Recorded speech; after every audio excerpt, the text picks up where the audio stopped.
ابو ذر غفاری رضی الله عنه یو شاگرد د عبد الله ابن صامت په نامه باندې دا روایت را نقل کړی دی چې یو وخت زه خپل استاد محترم ابو ذر غفاری رضی الله عنه ته ورغلم. له هغه سم یو پوښتنه کوله. استاد محترم ابو ذر غفاری رضی الله عنه په جواب کې راته یو واقعه بیان کړله. د هغه پوښتنې جواب یې راکړو، تر هغه وروسته یې یو واقعه راته وویل. د هغې واقعې بیان ستاسو په مخ کې پیښوم. ابو ذر غفاری رضی الله عنه راته وفرمیل چې یو وخت د الله د رسول په خدمت کې حاضر سوم. د ده و دیدار ته ورغلم، د ده و ملاقات ته ورغلم. نو اراده مې دا وله چې د ده خدمت وکړم.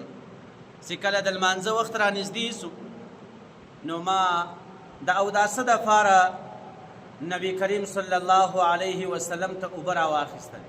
نو نبی کریم صلی الله علیه وسلم چې کله له دې مجلس را ولاړ سو، ابو ذر غفاری رضی الله عنه فرمایي چې ما د ده په خدمت کې اوبه راوړلې د اوداسه دپاره.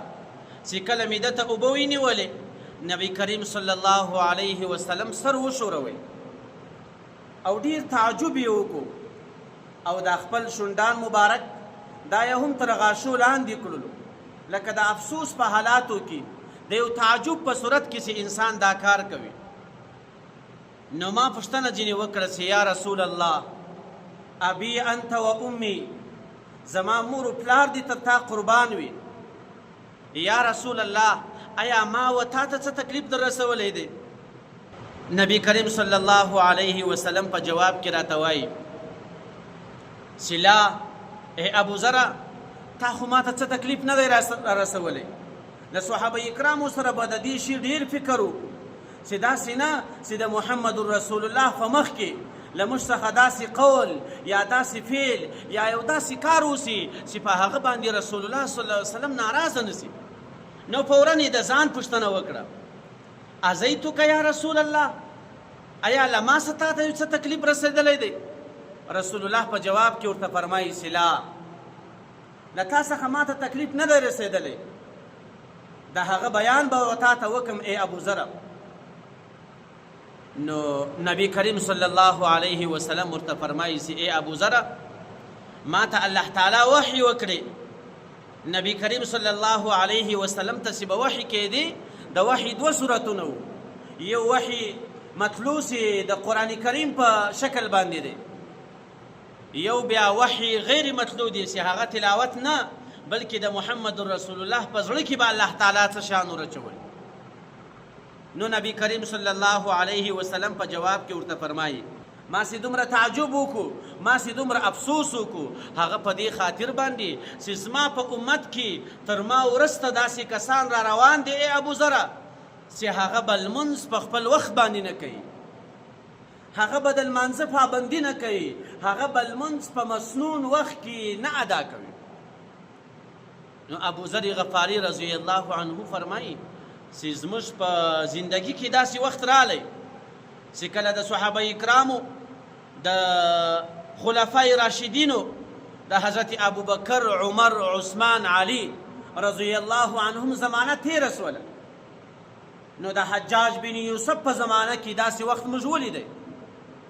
د حجاج بن یوسف په وخت کې داسې زمانه راله چې دی د بصرې او دی د کوفې والي و.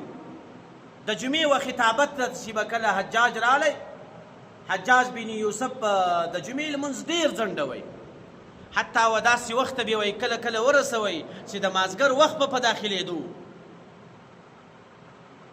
نو ابو ذر غفاری رضی الله عنه فرمایي چې دا زمانه پر موږ باندې راله. ګوره نبی کریم صلی الله علیه وسلم صرف د لمانځه په تاخیر باندې، د لمانځه په ځنډېدو باندې چې صرف په مسنون وخت کې لمونځ نسي ادا، دومره زیات تعجب یې کړی دی. لیکن راسه زموږ ستاسو معاشرې ته، زموږ ستاسو په معاشره کې دا لمونځ کول او نه کول دا دواړه سره برابر دي. که څوک لمونځ وکړي او که نه وکړي، که وکړي هم څه احساس څه جذبه په ده کې نه پیدا کېږي، او که لمونځ نه وکړي هم دته هېڅ فرق نه ورکوي. زموږ ستاسو لمونځ، زموږ ستاسو عبادت، زموږ ستاسو دین او اسلام دا بنا پر عادت ګرځېدلی. که چیرې موږ فارغه وو بیا به ودین ته وخت ورکوو، که چیرې د دنیا په کار مصروف وو بیا نه لمونځ ته نه عبادت شته.